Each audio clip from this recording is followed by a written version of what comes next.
വിതരണത്തിൽ 80 ലക്ഷത്തിലധികം രൂപയുടെ തട്ടിപ്പ് നടന്നതായി വിജിലൻസ്. കൃത്യമായ രേഖകളില്ലാതെയാണ് SNDP പിന്നാക്ക വികസന കോർപ്പറേഷനിൽ നിന്ന് പണം കൈപ്പറ്റിയതെന്ന് വിജിലൻസ് ലീഗൽ അഡ്വൈസർ കോടതിയെ അറിയിച്ചു.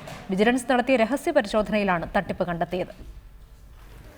മൈക്രോ ഫിനാൻസ് തട്ടിപ്പിനെതിരെ VS സമർപ്പിച്ച ഹർജി പരിഗണിക്കവെയാണ് ക്രമക്കേട് നടന്നതായി വിജിലൻസ് സ്ഥിരീകരിച്ചത്. വിജിലൻസിന്റെ രഹസ്യ പരിശോധനയിൽ 80,30,000 രൂപയുടെ ക്രമക്കേട് നടത്തിയതായി കണ്ടെത്തി. വിജിലൻസിന്റെ രഹസ്യ പരിശോധനാ റിപ്പോർട്ട് ഹാജരാക്കാൻ ജഡ്ജി ജോൺ കെ ഇല്ലിക്കാടൻ ഉത്തരവിട്ടു.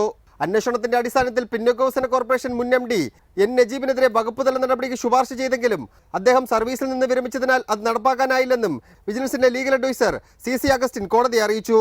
SNDP യോഗം പിന്നോക്ക വികസന കോർപ്പറേഷനിൽ നിന്ന് പണം കൈപ്പറ്റിയത് കൃത്യമായ രേഖകളില്ലാതെയും വ്യാജ പേരുകളിലുമാണെന്നും വിജിലൻസ് കോടതിയെ അറിയിച്ചിട്ടുണ്ട്.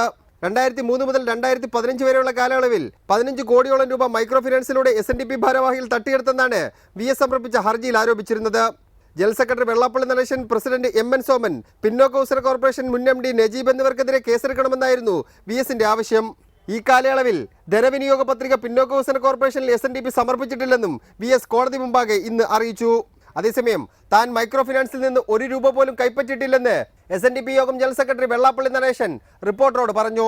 ഞാൻ ഇപ്പോഴും ഉറപ്പിച്ചു പറയുന്നു, ഒരു സാമ്പത്തിക ക്രമക്കേട് ഞാൻ നേരിട്ട് ഒന്നും ചെയ്തിട്ടില്ല.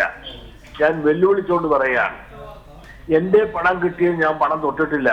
ആകെ കിട്ടിയത് 5 കോടി രൂപയാണ്. ആ പണം മുഴുവൻ കൃത്യമായും പല യൂണിയനും കൊടുക്കുകയും ചെയ്തു. അടുത്ത തിങ്കളാഴ്ച കേസ് വീണ്ടും കോടതി പരിഗണിക്കും. Saif Zainulabdeen, reporter, Thiruvananthapuram.